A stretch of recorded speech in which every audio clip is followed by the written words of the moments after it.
Hi, a very good evening, viewers. You are watching the news on Sansad Television and I'm Rashika. We get you the day's detailed election, national, international and sports news. But first up, the headlines of the day. Campaigning for Himachal Pradesh Assembly elections ends.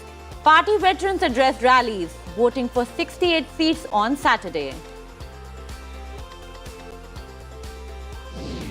Electioneering gathers pace in Gujarat.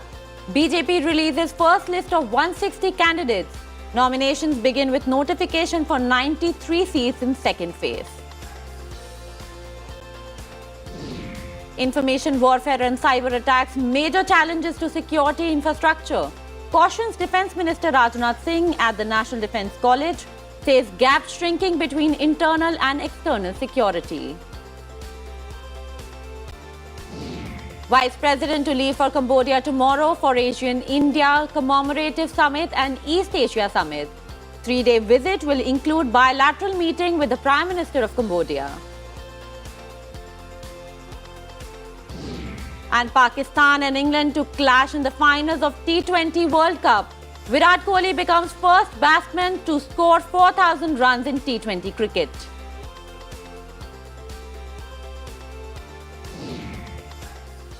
Now, quick look at the important news stories of the day in our flash segment.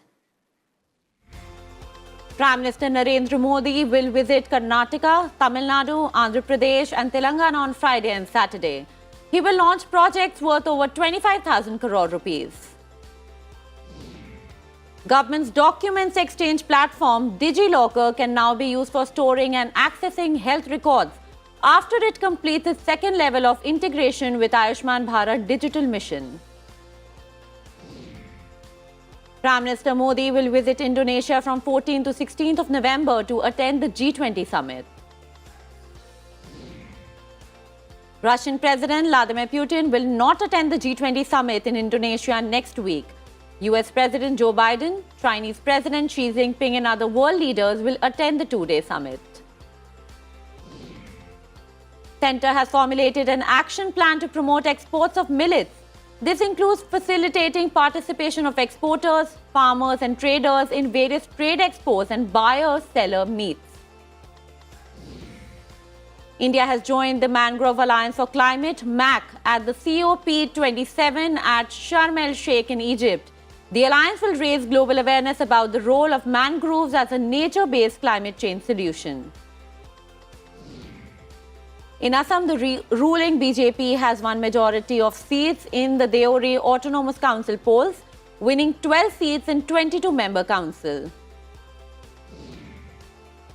Waiting period for issuance of American visas is likely to fall significantly by the summer of 2023. The number of visa applications is also projected to reach around 1.2 million. Sri Lankan President Ranil Wickremesinghe has invited Tamil minority parties of the country for talks next week and settle all outstanding issues. Nobel Peace Prize of former South African President F.W.D. Clark has been stolen from his Cape Town home. His foundation confirmed this.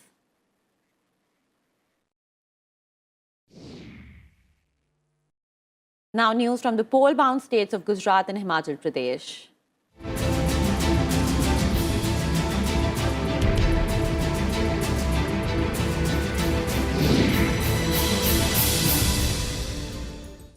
The BJP today released its first list of 160 candidates for the election to 182-seat Gujarat Assembly. Gujarat Chief Minister Bhupendra Patel will contest from Ghatlodiya seat, while State Home Minister Harsh Sanghvi will be BJP candidate from Majra Assembly constituency. The party has fielded cricketer Ravindra Jadeja's wife, Ribaba Jadeja from Jamnagar North and Hardik Patel from Viramgam constituency. For 89 seats going to polls in the first phase, the BJP has named candidates for 84 seats. 76 candidates have made it to the list for the second phase on 5th of December, in which 93 seats are going to polls. 69 sitting BJP MLAs have been fielded again. The first list has 14 women candidates, 13 from the scheduled caste and 24 from the scheduled tribes. Former Chief Minister Vijay Rupani and senior leaders Nitin Patel, Bhupendra Churasma and Saurabh Patel are not contesting polls this time. They have also written to the party in this regard.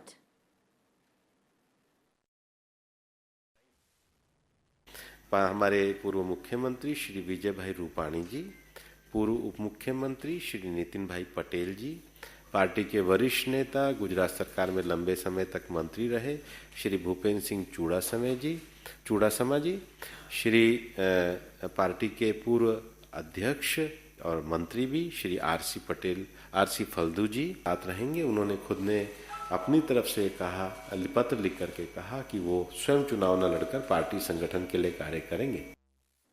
Campaigning for elections to 68 seats of Himachal Pradesh Assembly concluded today. The state will vote on 12th of November, while results will be declared on 8th of December. The BJP and the Congress party are locked in a fierce contest in the state. Both parties have fielded candidates on all seats. Aam Aadmi Party has its candidates on 67 seats, BSP on 53, CPM 11 and CPI on 1 seat. 97 independent candidates are in the fray. In all, 412 candidates are contesting, including 24 women. BJP Chief Minister Jairam Thakur is contesting from the crucial Siraj seat, while Congress's Chetram Thakur is contesting from the same assembly constituency.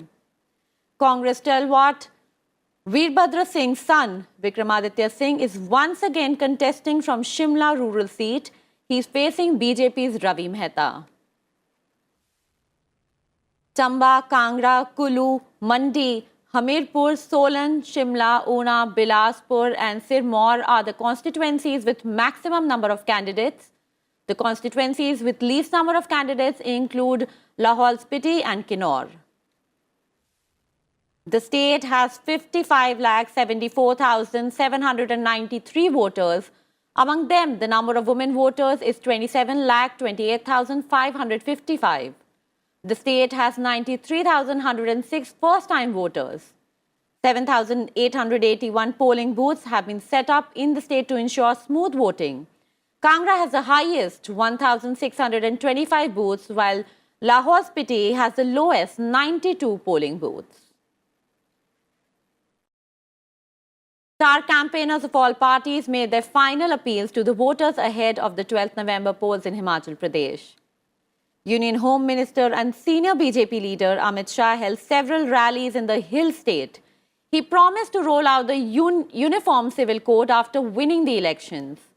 BJP National President JP Nadda targeted the opposition while campaigning. He said that while BJP works for a mission, Congress works for commission. Himachal Pradesh Chief Minister Jairam Thakur claimed that BJP will once again form the government in the state. He said that BJP will change the custom by retaining power in the state. Uttar Pradesh Chief Minister Yogi Adityanath highlighted the development schemes of the BJP in his election rallies in the state. The Congress party held Vijay Ashirwad rallies in all 68 assembly constituencies on the last day of campaigning. During this, Congress leaders sought blessings from the public. Chhattisgarh's Chief Minister Bhupesh Baghel claimed that the Congress is winning two-thirds majority. He said it would prove to be a booster dose for the entire opposition.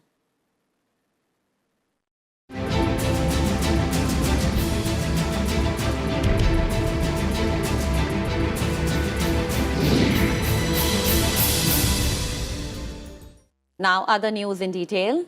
India does not believe in a world order where a few countries are considered superior to others, Defence Minister Rajnath Singh said today.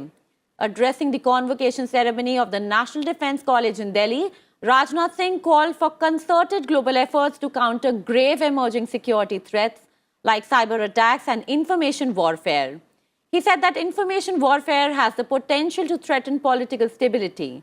He added that critical infrastructure such as power generation, transport, public sector, and critical manufacturing industries are vulnerable to cyber attacks. From the beginning of the tribal system till the development of state and nation, there have been changes in the paradigm of security, but the broad concept of security still remains the same.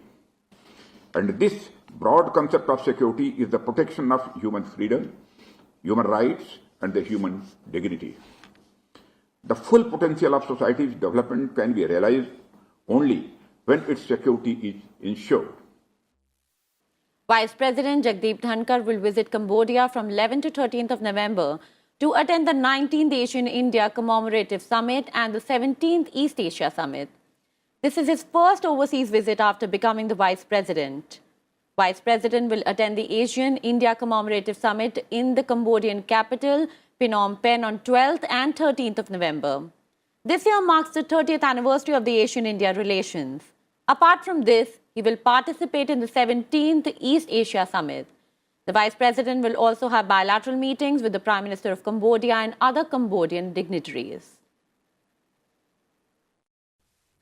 During the summit, the Vice President and ASEAN leaders will review the commemorative activities which have been held during the course of the year. They will also take stock of the progress made and exchange views on future course of our relationship and the relationship in the coming decade. Important regional and international developments would also be discussed during the interaction.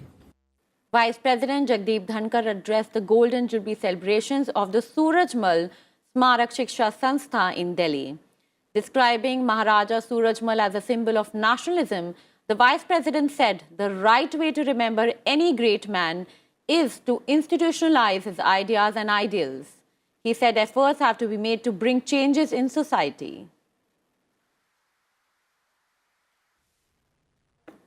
हमको alumni का एक बहुत strong structured mechanism develop करना चाहिए.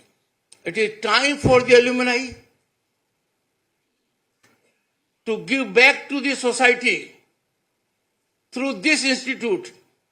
It is not important कि कौन कितना contribute करता है. What is important is कि आदमी contribute करे. Contribute can be by human effort, can be by an idea, can be by a concept. Vice President Jagdeep Dhankar addressed the opening ceremony of the International Conference on Infrastructure, Information and Innovation for Building a New India at the Delhi University. The Vice President said after 34 years, a revolutionary step was taken in the field of education through the new education policy. He also said that for the first time, an education policy had understood Indianness and will prove to be a game changer.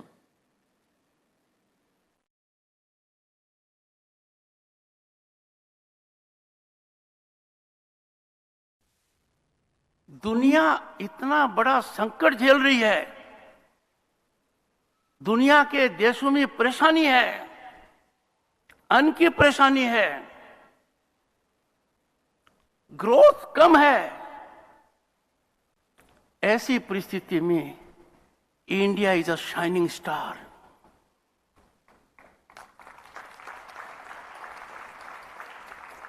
And all this because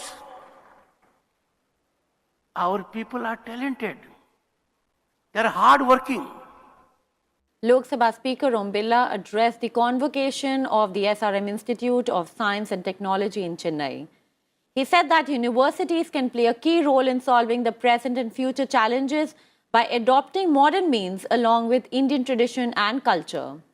Lok Sabha Speaker said that today the world believes that the youth of India is capable of finding solutions to all challenges. He expressed hope that the 21st century will belong to India. He also appealed to the youth to contribute to building a new India by taking an active part in democracy. हमें इस देश और दुनिया के अंदर परिस्थितियों की बदलती परिस्थितियों के अंदर अपने आप को किस तरीके से सर्वश्रेष्ठ बौद्धिक क्षमता से, कड़ी मेहनत से, कड़ी परिश्रम से दुनिया के अंदर मैं ही सबसे आगे रहूंगा, मुझे ही दुनिया के इस परिवर्तन दौर के अंदर नेतृत्व करना है, मुझ में ही अद्भुत क्षमता है. इस आत्मविश्वास के साथ आपको इस कैंपस से बाहर निकलकर देश और दुनिया की इन चुनौतियों का समाधान आपको ही करना है, ये मानकर आप इस संकल्प के साथ इस विश्वविद्यालय से निकलें। And in other national news, President Draupadi Murmu is on a 2-day visit to her home state, Odisha. Following a warm welcome in the state, the President travelled 2 kilometres to seek the blessings of Lord Jagannath in Puri. The newly formed India-US CEO Forum discussed ways to strengthen economic ties between the two countries. The meeting was jointly chaired by Commerce Minister Piyush Goyal and US Commerce Secretary Gina Raimondo. The government has amended Aadhaar rules, making it necessary to update relevant documents at least once after 10 years from the date of obtaining the Aadhaar number. According to the Ministry of Electronics and Information Technology, this will ensure accuracy. A Supreme Court bench will hear the Gyanvapi Kashi Vishwanath case. The Hindu side has demanded a survey to be conducted by opening the locks of the closed cellars in the Gyanvapi campus. The Samajwadi Party has made Dimple Yadav its candidate for the Mainpuri Lok Sabha by-election. The seat fell vacant after the death of senior Samajwadi Party leader Mulayam Singh Yadav. The Kupwara police and the 21 RR and 47 RR of the army busted a terror funding and recruitment module in North Kashmir. 6 people were arrested. Arms including 5 pistols, 10 magazines, 2 grenades and an IED were recovered. Now time for a short break. See you on the other side with more news updates.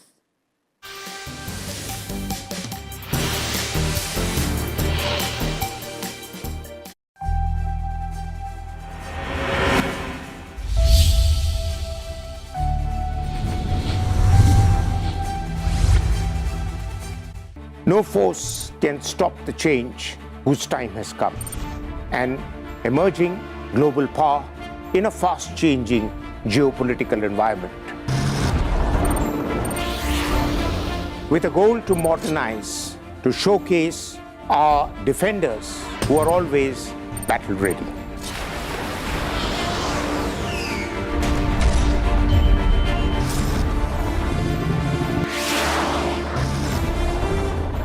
Watch our special presentations featuring India's defense forces and their capabilities in The Defenders, only on Sansad TV.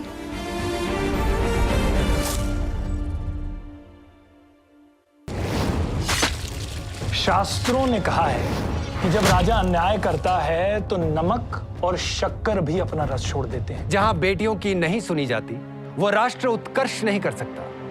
सुशासन का एक ही सिद्धांत है, जो न्यायपूर्वक शासन करता है उसे बाद में पछताना नहीं पड़ता। यदि ईश्वर के सामने धर्म के शासन में हम सभी समान हैं, तो धर्म पालन करने और करवाने का अधिकार सिर्फ मेरे परिवार के पास ही सुरक्षित क्यों रहे?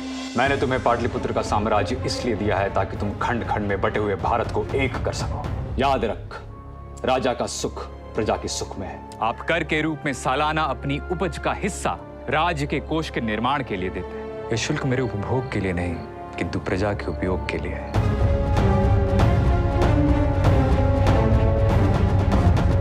क्या नहीं जानते थे महाराज धृतराष्ट्र और पितामह कि एक स्त्री की रक्षा करना भी राजधर्म है?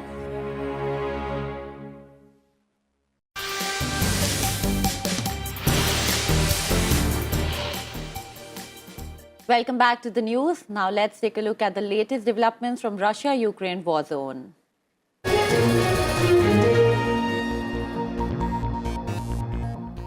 In the latest developments, Russia's military has been ordered to withdraw from the occupied Ukrainian city of Kherson. Russian General Sergei Surovikin reported to Defense Minister Sergei Shoigu that it was no longer possible to keep Kherson city supplied. Shoigu agreed with his proposal to retreat and set up defenses on the eastern bank. Kherson is the main city of the region of the same name, which was annexed by Russia in September. The announcement marked one of Russia's most significant retreats and a potential turning point in the war. Responding to Russia's withdrawal from Kherson city, US President Joe Biden said The move showed Moscow was having real problem with its military. He added that it was interesting that Russia had waited until after the US congressional election to announce the withdrawal. He said the withdrawal would allow both sides to recalibrate their positions over the winter, but it remained to be seen whether Ukraine was prepared to compromise with Russia. Biden also said that he expected the US aid to Ukraine to continue without interruption after the midterm polls. Ukraine signed a peace accord today with Southeast Asian nations as Kyiv seeks to shore up international support in isolating Russia. Ukrainian Foreign Minister Dmytro Kuleba signed the Treaty on Amity and Cooperation in Southeast Asia as the annual ASEAN summit got underway in Phnom Penh. 8 of 10 ASEAN countries had voted in favor of the UN General Assembly resolution condemning Russia's aggression.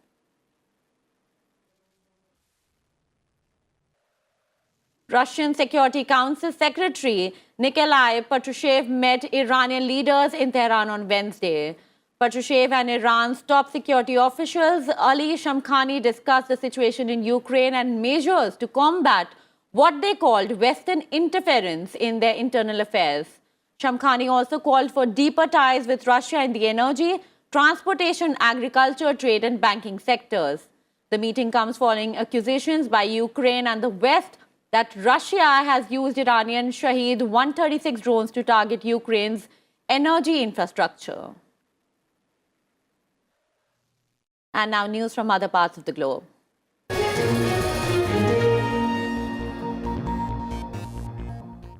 Indonesian investigators have released the final report of a probe into the 2021 crash of the Srivastava air flight that killed all 62 people on board. The air crash was Indonesia's third major commercial plane crash in just over 6 years and shone a spotlight on the country's poor air safety record. Here's a report. A faulty automatic engine throttle system that was not properly monitored by pilots led to the deadly January 2021 crash of Srivastava, a 737-500 jet, a final report by Indonesia's air accident investigator said on Thursday. The crash into the Java Sea that killed all 62 people on board was Indonesia's third major commercial plane crash in just over 6 years and shone a spotlight on country's poor air safety record.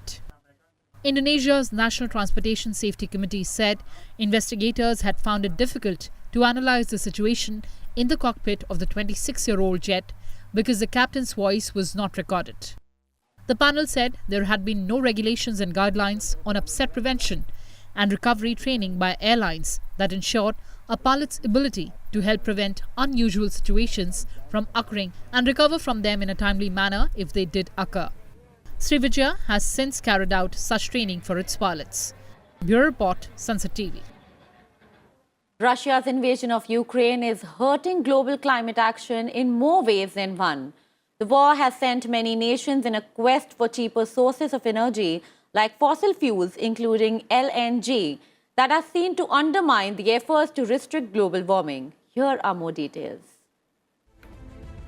The natural gas boom is undermining already insufficient efforts to limit future global warming to 1.5 degrees. A climate action tracker report on Thursday said the buildup of liquefied and other natural gas due to an energy crisis triggered by Russia's invasion of Ukraine will add 2 billion tons of carbon dioxide a year by 2030. Such projects will more than double LNG liquefied natural gas capacity by 2030 to be far above where we need to be for the 1.5 degree pathway. Large investments in LNG will cause a go slow on renewable investment. 2 decades ago, natural gas was a source of energy able to bridge the gap between coal and renewables. But now, the availability of cheap renewables and a better understanding of the impact of methane has changed the thinking of most people. Some experts feel methane makes LNG worse than coal. But not all businesses agree. US producers are seeing profits soar, and amid the war in Ukraine, cheap sources of energy are held up as a crucial part of the US energy security strategy. Russia's war in Ukraine has put a spotlight on Europe, with Moscow closing off gas supplies to the West. This is fueling discussions over energy independence, yet fossil fuels are still seen as crucial. Already weakened prospects of limiting warming to just a few more tenths of a degree is further undermined by the boom in liquefied and other natural gas production triggered by the energy crisis coming out of Russia's invasion of Ukraine. The report calculates that if everything goes through, the buildup would produce 5 times the amount of gas it is supposed to replace from Russia. Bureau Report, Sansad TV. And now some global news. The WHO chief on Wednesday said there was a nearly 90% drop in recent COVID-19 deaths globally compared to 9 months ago. Last week, just over 9,400 deaths linked to the coronavirus were reported to WHO. In February, weekly deaths topped 75,000 globally. However, the WHO chief said testing and sequencing rates are low globally. Vaccination gaps between rich and poor countries are still wide, and new variants continue to proliferate. 2 Palestinians were killed in separate encounters with Israeli security forces in the West Bank on Wednesday. A 15-year-old Palestinian died after an Israeli raid into the northern city of Nablus. The army said it was protecting worshippers and fired on a suspect who planted an explosive device that detonated. 8 Indians were among 10 people who died early on Thursday when a major fire broke out in the garage below a cramped living quarters that housed foreign workers in the Maldivian capital. In a tweet, the Indian High Commission said Maldivian authorities confirmed the loss of 10 lives. The Taliban is banning women from using gyms in Afghanistan, an official said on Thursday. The Taliban overran the country last year, seizing power in August 2021. They banned girls from middle school and high school, despite promises to the contrary, restricted women from most fields of employment and ordered them to wear head-to-toe clothing in public. NASA and the National Oceanic and Atmospheric Administrators launched the Atlas V rockets from Vandenberg Space Force Base in California, United States on Thursday. Footage from NASA showed the rocket lifting off from the Space Center base in California. The launch is part of a joint satellite mission to monitor extreme weather conditions and climate change. The mission was originally slated for 1st of November, but was reportedly delayed due to a mechanical error on the day of liftoff. Now time for all the sporty action. England defeated India by 10 wickets in the second semi-final of the ICC Men's T20 World Cup in Adelaide Oval on Thursday. In football, Arsenal are out of the Carabao Cup after losing 3-1 at home to Brighton.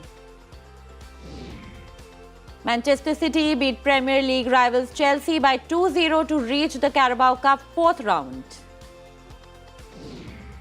The Ferrari car in which Formula One legend Michael Schumacher won the 2003 World Championship auctioned for over $13 million in Geneva. And Rafael Nadal and Iga Swiatek to begin the United Cup in Australia. The new team event that unites men and women is set to launch the global tennis season in 2023. That's all in the news for today. Stay tuned to Sansad Television for more informative programs. Good night.